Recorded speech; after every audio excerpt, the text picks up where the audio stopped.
Tengo billete pa' marchar de aquí, el mejor sitio pa' vivir. Guapos montes, guapos ríos, peñas que te dan respigos, van paecete, vacíos sense mí. Sin un toy, sin un toy, vas a acordarte bien de mí, vas a acordarte del mi andar, la mi forma de pensar, ay, vas a acordarte bien de mí. Moi boa xente, soy os Ifrixuelos e hoy volvemos a estar aquí neste cafetín con Pingarates, hoy Superwoman, para falar con Andrea Joglar. Moi bones, Andrea, que tal? Hola, ¿qué tal, Damián? ¿Cómo andamos? Bueno, cuéntame un poquitín, ¿cómo estás pasando este confinamiento, este aislamiento social? Bueno, pues yo soy de la gente privilegiado que vivo en un pueblo y la verdad que aquí el confinamiento es un poco diferente a lo que estáis viviendo en las ciudades, ¿no? La vida sigue más o menos igual, tenemos praos para atar, tenemos huerta para atar y tenemos espacio al aire libre para poder estar un poco fuera de casa. Ay, praos. Bueno, Andrea Joglar y la directora de la banda de gaites La Cadarma y la primer y única mujer, pel momento, única mujer asturiana que se fixo col prestigioso premio Macrimon del Festival Intercéltico de Lorient, el premio más importante para los gaiteros gallegos y asturianos. ¿Pesa eso de ser la primera, la que tiene que ir abriendo camino? Pues yo creo que no, la verdad, por una cuestión sencilla, ¿no? Que ya el tema de que los concursos pues tienen el recorrido que tienen y son para lo que son. Yo creo que los pioneros na gaita no son las primeras mujeres en ganar concursos. La pionera en Asturias, pues hasta ahora y que sepamos, fue Tina Castañón, que lamentablemente murió el año pasado. Entonces eso ya ser una pionera, ¿no? Ser la primera en algo realmente relevante como ya tener una cierta notoriedad pública en el mundo de la gaita. El tema del Macrimon, pues bueno, sí, y es verdad que fui la primera gaitera moza en ganarlo. El año pasado ya lo ganó otra moza gallega, María, que aparte de ser la segunda moza en ganar el Macrimon, también es la primera gallega y seguramente una de las más moces en toda la historia, porque creo que ganólo con 14 añinos nada más. Así que bueno, yo creo que ya era algo normal, que ya era cuestión de tiempo y no me pesa, la verdad, no me pesa porque creo que no es tan importante, ¿eh? Tengo una amiga, Laura, que siempre dice eso de que hay que empezar a regalar camisetes y merchandising con la frase de no eres tan importante o no es tan importante. De hecho, regalóme una camiseta que ya era no eres tan importante, con la coña. Y yo creo que eso, los concursos tienen la relevancia y el recorrido que tienen, pero tampoco pasa gran cosa.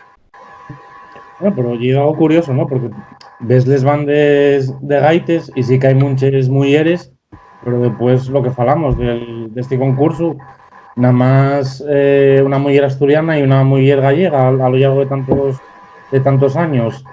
¿Por qué después no espunta ninguna no que lle pues sacar discos? En Galicia sí que están Cristina Pato, Susana Seivane, creo que en Asturias no hay ninguna gaitera que sacara un disco en solitario, creo.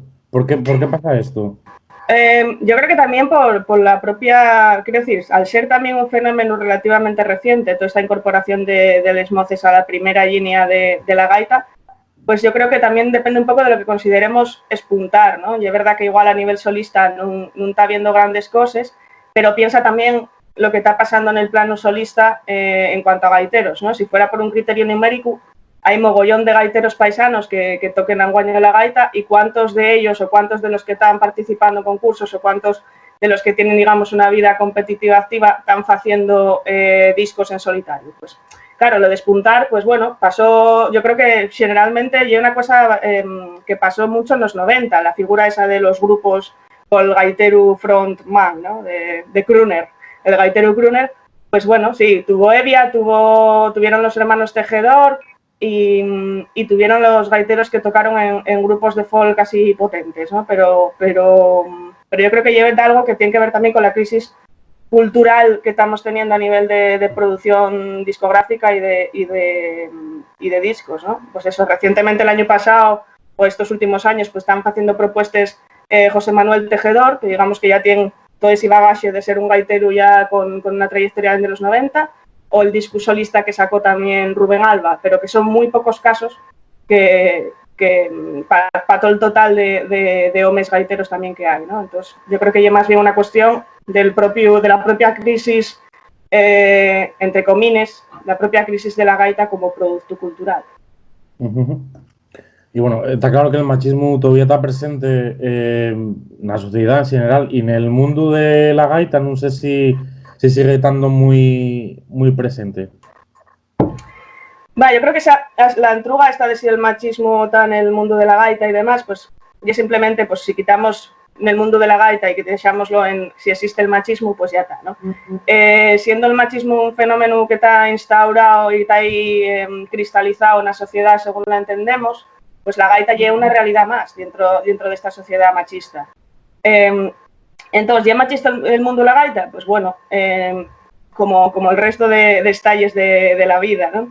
Y es verdad que si vamos a analizar punto por punto, pues vemos que, digamos, la jerarquía de poder que tiene el mundo de la gaita, este pequeño mundo de la gaita, pues está dominada por dinámicas que son fundamentalmente masculinas, ¿no? De las escuelas de música o quiénes son los principales docentes de gaita, pues somos muy pocas las mujeres que estamos dando clase de gaita. Desde un punto de vista, pues eso, lo que dices, a nivel de hacer proyectos musicales, somos muy pocos los que estamos participando en agrupaciones musicales o los que estamos grabando discos o los que estamos colaborando con distintas agrupaciones o grupos.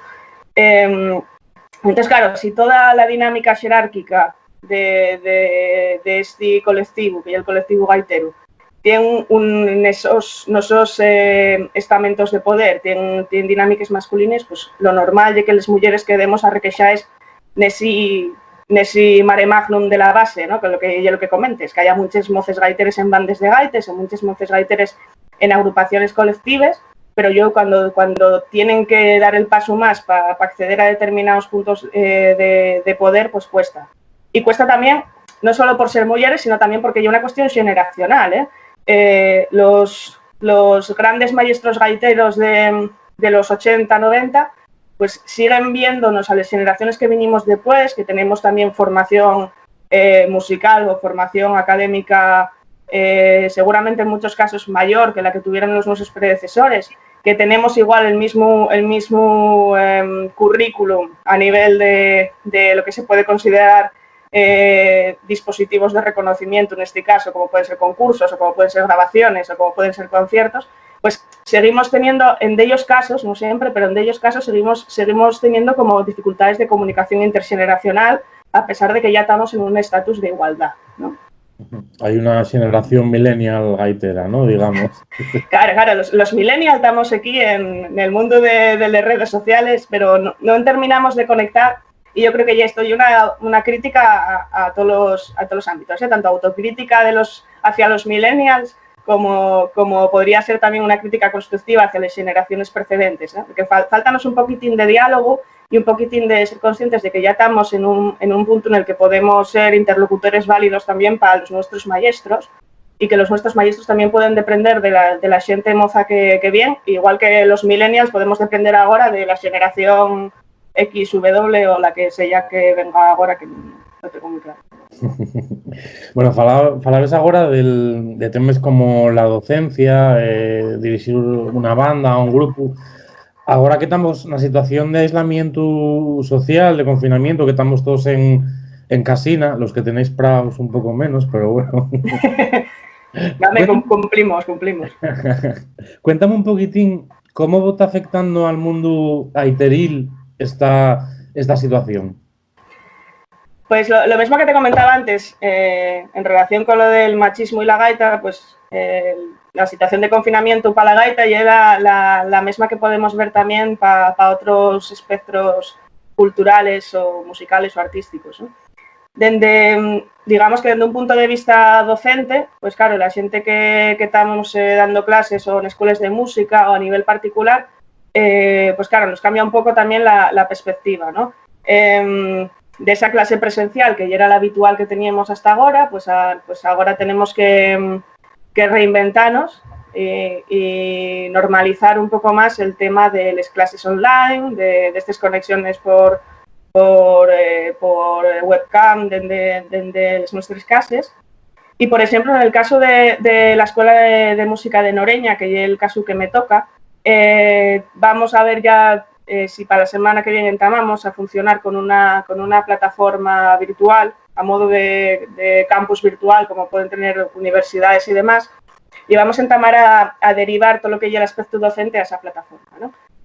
Y así, pues eso, poder tener un sitio en el que nuestro alumnado pueda tener una serie de recursos, de materiales, vídeos tutoriales o partituras o lo que sea, que puedan acceder libremente todos los que estén matriculados en la escuela, y luego a partir de ahí también pues organizar clases online, ¿no? Que llegue como la nueva normalidad esta que dice Pedro Sánchez, que suena así un poco a secta de los Simpson, pero esa nueva normalidad implica precisamente el entamar a buscar una forma de desempeñar la nuestra labor docente de otras formas, con todos los detalles que tiene, ¿no? Porque la inmediatez de poder conectarte desde la tu casa con tu alumno o la tu alumna, pues eso lleva una ventaja, o el poder, si en un momento dado quieres consultar un recurso o compartir un recurso, pues lo tenemos inmediatamente con el ordenador enfrente.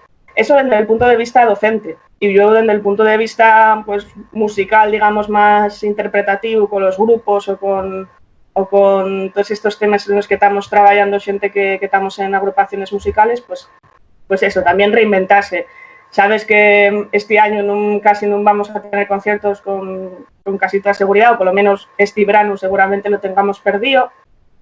En el caso de Cerezal, pues llegué un poco entamada porque teníamos publicado el disco a finales del año pasado, teníamos fechas tres presentaciones y ya teníamos cerrados algunos conciertos, y claro, todo eso cayó ahora de la programación, ¿no? Y en el caso de la Cadarma, pues bueno, entamamos así como con la idea de que cada uno ensaye en su casa y a ver si podemos ir poco a poco coordinando también el trabajo, porque también teníamos en mente grabar un disco ahora para mayo y bueno, va a retrasarse, obviamente. Así que bueno, seguimos trabajando y al final lo que están surgiendo también son muchas iniciativas pues eso, oye, pues hacer un vídeo para tocar con no sé quién, pues hacer no sé cuánto, que bueno, eso también presta y yo creo que dentro del aislamiento está sirviendo también para volver a conectarnos con la gente y volver a intentar tejer redes, ¿no?, de colaboración, aunque sean un poco altruistas en este sentido, pero como estamos todos a una, pues que salga para entre iniciativas guapas. Bueno, falabas agora de la Cadarma e quería falar un poquitín de esta banda de gaites que é un poquitín diferente a lo que hai, e quería que me contaras un poquitín la vuestra filosofía de vida o de música o... Bueno, la filosofía de la Cadarma es el acadarmismo, que llega a ser una filosofía que en realidad, bueno, hablar de filosofía es casi demasiado pretencioso, ¿no? Al final la Cadarma surgió como un colectivo o como una banda de gaites o como una asociación cultural, musical, llámalo como quieras, que lo que queríamos en primer lugar era pasárnoslo bien, ¿no? La gente que tocamos la Cadarma pues venimos de una trayectoria o de unas experiencias previas en bandas de gaites o en distintas agrupaciones dentro de lo que podríamos llamar cultura asturiana o folclore, que lo que nos hacía pues era intentar buscar un espacio distinto, ¿no?, y una forma de funcionamiento diferente en todos los niveles.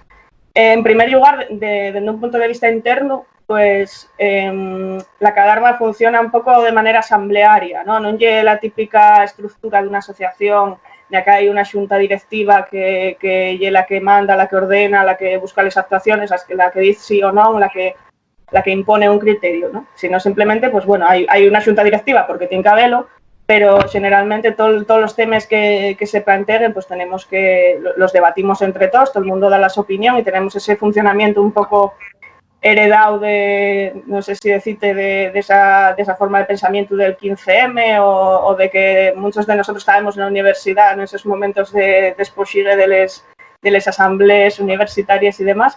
Pero bueno, que esa ya es la filosofía, digamos, interna. Y aunque falemos también de dirección musical, por ejemplo, la mayor parte del peso de la dirección musical lleva a Rodrigo, ¿no? Que es el que falla las composiciones fundamentalmente, el que propone el repertorio, pero todo el mundo también, pues oye, ¿cómo nos hacemos un set de piezas de no sé qué, de no sé cuánto?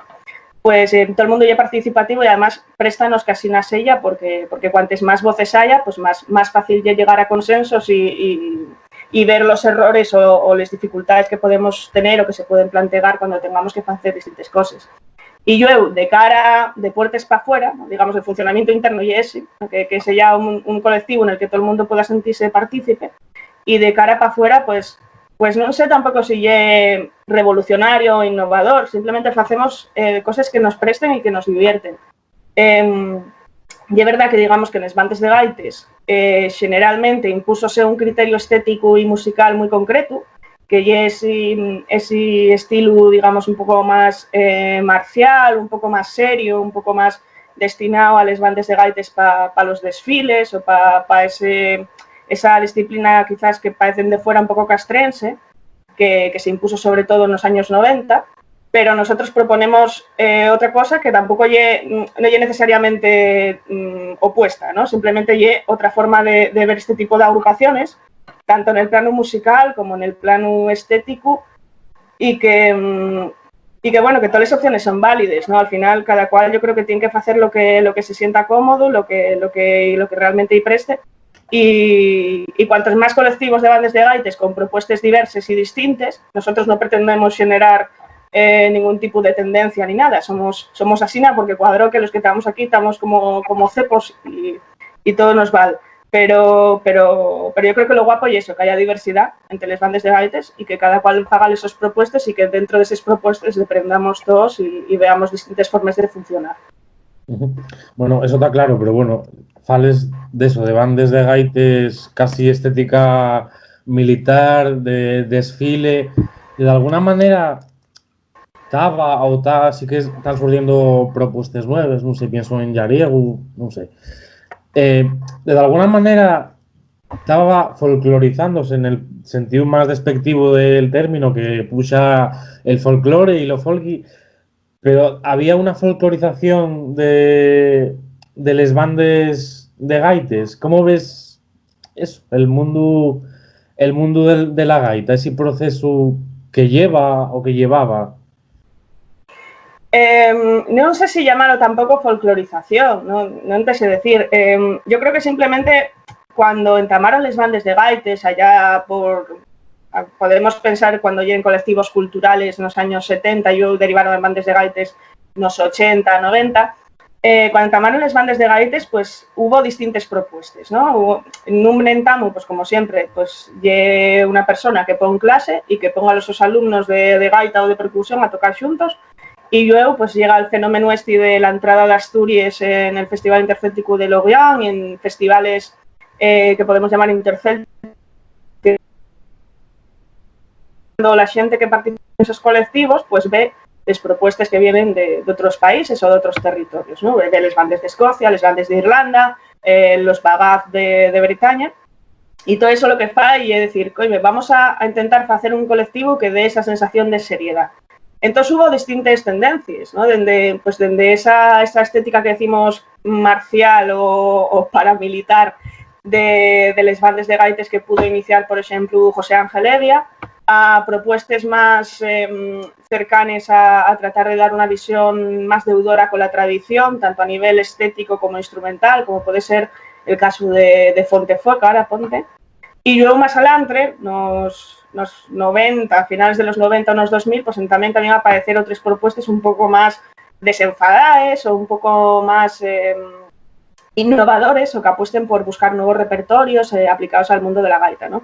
En ese caso, por ejemplo, a nosotros, para la Cadarma, influyónos mucho todas estas experiencias, ¿no? Porque hay gente que viene de esa dinámica castrense, tampoco quiero ser aquí yo despectiva con el tema, pero bueno, de esa dinámica, digamos, un poco más seria, más formal, más rígida. También habíamos gente que veníamos igual de esa estética más tradicional, ¿no? Por ejemplo, eso, mi hermano y yo veníamos a tocar en Fontefuegara, que teníamos un repertorio que la verdad que prestaba mucho tocar y que yo teníamos esa estética de cada uno con su traje, diferente, gaites asturianes en do dun solo roncón, que iso é lo mismo que tenemos tamén en la Cadarma, percusión tradicional, y yo también nos influyó el hecho de tocar en una banda como La Reitana. En la época, La Reitana, que era una banda de Infiesto y de Piloña y de Nava, y que en la etapa en la que nosotros tuvimos ahí, que la dirigía Flavio Rodríguez Benito, pues ya era una banda también que se abría otros repertorios, ¿no? Que hacía versiones de Queen, hacía composiciones ahí un poco más macarres, bailaba. Entonces todo eso, mucha de la gente que fuimos yo para la Cadarma veníamos también de La Reitana y prestábamos o tomamos las cosas que nos gustaban de cada agrupación en la que tuvimos, ¿no? Pues igual la cierta disciplina, en el sentido de tener una disciplina de ensayos, de trabajo riguroso que podían tener esas bandas de estética más rígida, el procuro de hacer versiones también y reelaboraciones de música tradicional que deprendimos estando en Fontefócara y ese poner en valor también el uso de instrumentos propios del país, como los gaites, como los tambores en determinadas circunstancias, o panderetes o panderos, pequeña percusión. Y yo pues ese aire desenfadado también que deprendimos de La Reitana. Entonces, cuando hablamos esto de si hubo una folclorización o si hubo una especie de fenómeno así un poco relativo en este sentido a las bandas de gaites, pues bueno, no sé si realmente lo hubo, pero por lo menos para nosotros como proceso de aprendizaje y como experiencia sí que nos sirvió para llegar al punto en el que estamos ahora. Vosotros cuando vos llamen para tocar, en el vuestro repertorio pues suenan temas como Tequila, la banda sonora de Juego de Tronos, temas de Michael Jackson. La gente, el público que pasaba por ahí, digamos, ¿cómo toma esa visión nueva de las bandas de gaites? ¿Cómo se enfrenta a eso? ¿Qué cares ponen? No sé. Bueno, el tema de las versiones, esto que te comentaba, surgió así un poco por eso, por la intención esa de hacer versiones de temas que nos gustaban y con el que podíamos moverlo y bailar un poco y que no fuera tampoco de algo tan, ¿sabes?, tan comprometido siempre con que parece que tenemos que ser los que trabajamos en la cultura musical relacionada con Asturias, parece que siempre tenemos que ser deudores de la patria y tenemos que hacer siempre campaña defendiendo todos los valores asturianos, ¿no? Entonces un poco de eclecticismo yo creo que en pequeñas dosis también vienen bien, ¿no? Y en el caso de las versiones, yo creo que la gente siempre respondió favorablemente, ¿no? Por ejemplo, el Tequila es una pieza que usamos mucho para los desfiles, porque si no, yo qué sé, ponte que tienes que desfilar una recta de un pueblo y tocando siempre el mismo repertorio de desfile, pues bueno, fuimos incluyendo estas cosas, como por ejemplo Tequila, que nos daba margen a ir caminando y ir bailando, no tener que estar tan enforquetados a la hora de tocar. La gente lo reconoce también, te gritan el Tequila por la calle, te aplauden y bueno, lo normal, tampoco van a tirarte productos de la huerta, ¿no? Por hacer versiones. Pero digamos que esa etapa de versiones fue sobre todo en los primeros años, que de algunos les seguimos tocando, pero fue una tendencia que tuvimos más los primeros años. Y ahora, últimamente, y de cara al disco que queremos ir grabando, si puede ser a lo largo de este año, pues ya damos un giro también, una revisión al repertorio asturiano, ¿no? La mayor parte de las piezas son o bien composiciones o bien reelaboraciones del repertorio tradicional. Tenemos sets que están pues eso, dedicados a concellos concretos de Asturias o a repertorios concretos para el baile o para determinadas cosas. Y en cierta forma hay también una propuesta musical que ya llevamos en el año 2018 a un festival en Concarneau, que pudimos hacer una propuesta en escenario con músicos convidados, con Juanjo Díaz, con Juanín Yagüe y con Cabín, además de con Marta de Lola las voces y compañeros y compañeras de grupo de baile para un poco animar también desde un punto de vista de danza, ¿no? Y y yo un pouco esa tendencia a la que queremos seguir agora, non? Seguir pasándonoslo bien, porque son arreglos que la verdad que Rodri se le ocurra mogollón y son arreglos súper guapos y que tienen también ese punto gamberro y ese punto de fusión que nos presta, pero vamos a caminar un poquitín nesa liña, en explorar un pouco les raíces propias de Asturias y facer unha serie de reelaboraciones sin deixar de lado tampouco el tema este de les versiones, ¿no? Yo creo que simplemente son propuestas para que veamos que también podemos hacer cosas diferentes con la gaita, que podemos tener un poquitín más de eclecticismo y que no te reñiu una cosa con la otra, no te reñiu hacer versiones de Michael Jackson con tocar repertorio del Concello de Allande, por ejemplo. Bueno, y que al final lo de que un gaitero toque versiones ya también de algo muy tradicional. En el romerías toda la vida gaitero tocó los temas de moda cuando llegaron los pasodobles, les polques, o sea que no llega algo tampoco nuevo entre comines. Claro, no, eso pasó toda la vida, todo lo que lleve los bailes agarrados, intentamos del siglo XX, todo eso ya era música de moda, y era lo que escuchaban por la radio, o lo que escuchaban al que venía con el acordeón al baile. Entonces, sí, yo creo que al final no hay nada más tradicional que para hacer versiones de Lady Gaga, ¿sabes? Tradición. Bueno, comentabas eso, que igual la cadarma organizativa de la cadarma ve un poquitín del 15M. De alguna manera sí que tenéis ese puntín diferente, asambleario. No sé qué pasaría, que igual pasó ya, si vos llamaran para tocar los premios Princesa o cosas así. No, nunca pasó. Yo tampoco sé por qué. nunca se dio el caso de que nos llamaran para los premios Princesa o Príncipe o lo que sea. Nunca. Bueno. Así que, bueno, no tenemos ni que decir que sí ni que no, porque nunca se dio el caso. Ya cuando se vea, pues ya se verá de qué ya optamos. Bueno, la gaita entró en el conservatorio. ¿Cómo ves todo este proceso de que entraran los estudios reglados y tal? A ver, la gaita en el conservatorio, en el caso asturiano, sabemos que ya tenemos el ejemplo gallego que ya nos lleva unos años de ventaja, ¿no? Pero en el caso asturiano, pues a mí tocóme vivilo desde las dos partes, ¿no? Pero un yao fui parte de la primer promoción que salimos graduados con el grado profesional, creo que terminamos en el año 2012, me parece que fue esta primera promoción. Entonces viví la etapa como alumna y yo este año también tuve la suerte de estar cubriendo una sustitución en el conservatorio de Xixón como profe de gaita. Entonces viví también la parte, digamos, docente, ¿no? Aunque fuera durante unos mesinos nada más. ¿Cómo lo veo? Pues desde un punto de vista como alumna, también es verdad que tengo la experiencia de ser el primer año, no sé exactamente qué experiencia tendrán los compañeros y compañeras que pasarán por el conservatorio años después, pero al ser el primer año sí que ya verdad que bueno, notábase que estábamos abriendo camino y que quizás pues no acababan de configurarnos muy bien en el espacio del conservatorio, ¿no?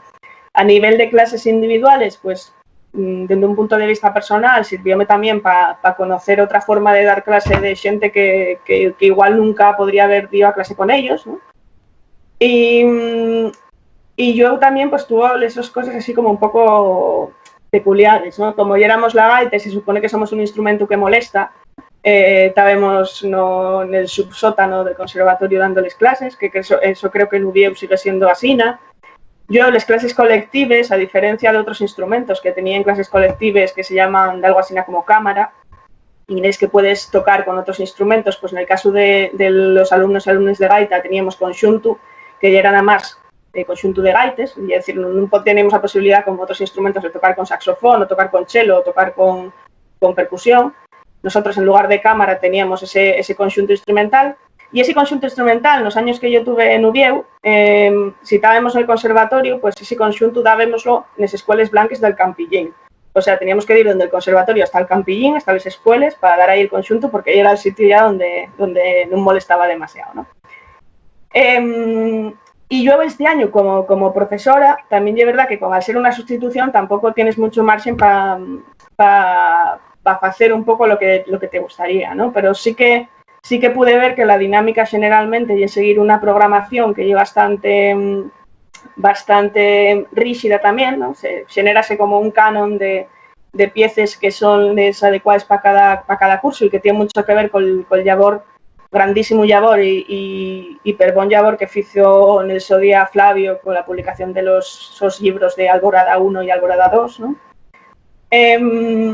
Y lo que ves, pues, y eso, ¿no? Falta igual el tema de la gaita en el conservatorio. Yo creo que no es solo enseñar técnicamente a tocar muy bien el instrumento de la gaita, sino que desde un punto de vista docente también tenemos que ser capaces de transmitir toda una serie de valores que rodean a la gaita, ¿no? La importancia cultural que tiene el instrumento, la importancia social que tiene este instrumento.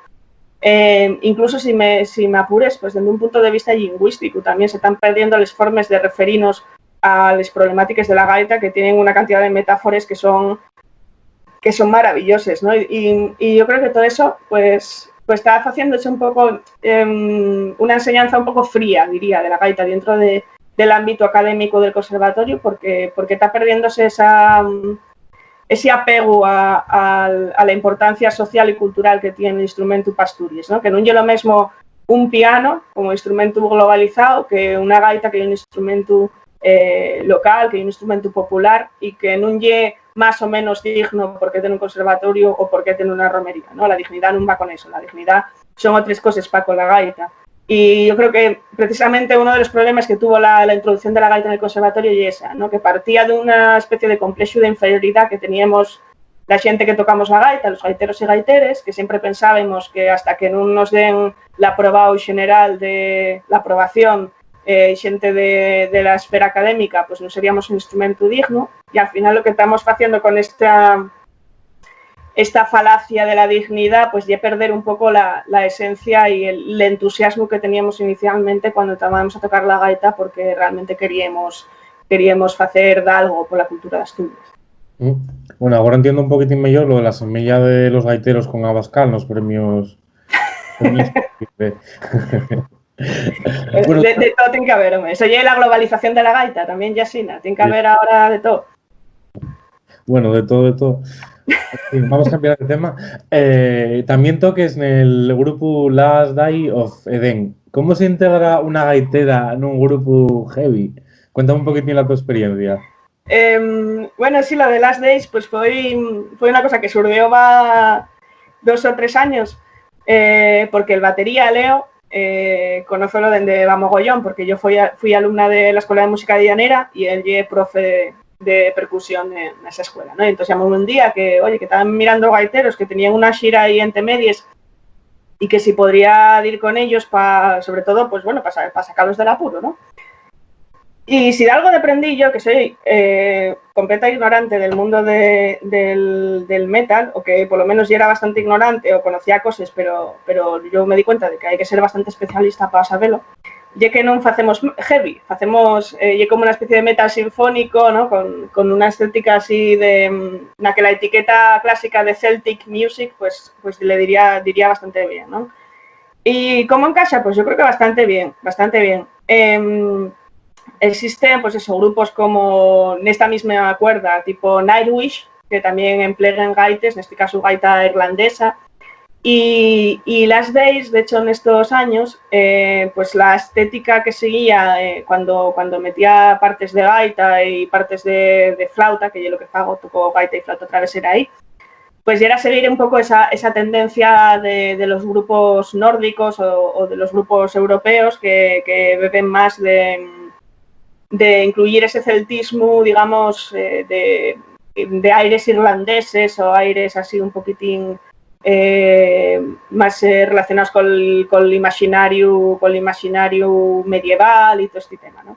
Entonces, bueno, encaja bastante bien y yo creo que de cara al próximo disco que grabaremos en breves, pues también vamos a intentar que la presencia de la gaita sea una presencia más contextualizada con ser una gaita asturiana, no buscar tanto esos ecos irlandeses, sino buscar también un poco una esencia propia, porque al final en este tipo de grupos de metal con cierta raíz propia del territorio, lo que triunfa precisamente es eso, ¿no? Y y transmitir una idea de que tienes un sello de identidad propio que tiene que ver con la tu propia tierra. Y en este caso yo creo que podría ser muy interesante para un grupo como Last Days of Eden, siendo un grupo asturiano que incluye una gaita asturiana y que incluye determinados instrumentos presentes en la tradición musical de Asturias, pues intentar hacer esa mezcla de metal y música asturiana con un poquitín más de etiqueta identitaria, ¿no?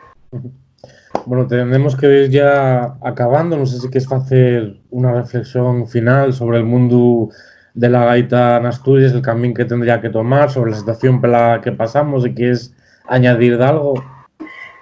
Bueno, a ver, yo tampoco soy yo nadie para decir el camino que tenga que tomar la gaita ni nada de eso. Yo simplemente, pues bueno, espero que esta situación así un poco de aislamiento nos dé también para pensar, para reflexionar y sobre todo para lo que te comentaba va un cacho ya, aquello de tratar de buscar comunicación entre la gente que trabajamos con una gaita al hombro, intentar buscar un poquitín más de comunicación, de relación, de dejar de mirar la gaita como un coto privado o como de algo que nos va a sacar de pruebas a nivel individual, porque no va a ser así, y tratar de buscar, sobre todo, iniciativas no colectivo. Y no colectivo no solo con otros gaiteros o tres gaiteres, sino también no colectivo, pues eso, con otros músicos o con gente que venga de otros ámbitos artísticos, tratar de buscar iniciativas que sean un poco más globales y que tengan una implicación social clara y una implicación cultural clara. Ahora yo creo que vamos a estar todos una temporadina fastidiados y fastidiadas para hacer el nuestro labor a nivel público y sobre todo para contactar con la gente que escuche o que sienta música asturiana. Entonces yo creo que hay un momento clave para tratar de dejar un poco esa visión individualista de la gaita y tratar de trabajar un poquitín más en colectivo con todas las iniciativas que puedan surgir. Bueno, Andrea, pues muchas gracias. Quedamos con esas ideas. Presume mucho este cafetín con pingarates. Y nada, que muchas gracias. Que a los que tuvisteis ahí al otro lado, que mañana volvemos a hablar de cosas de la cultura asturiana, para debatir, redebatir desde dentro el mundo de la cultura asturiana. Y que si vos gustó este vídeo, pues dais al like, compartidlo en vuestras redes sociales, hacéis seguidores de la canal y vémonos en el vídeo próximo. Hasta luego.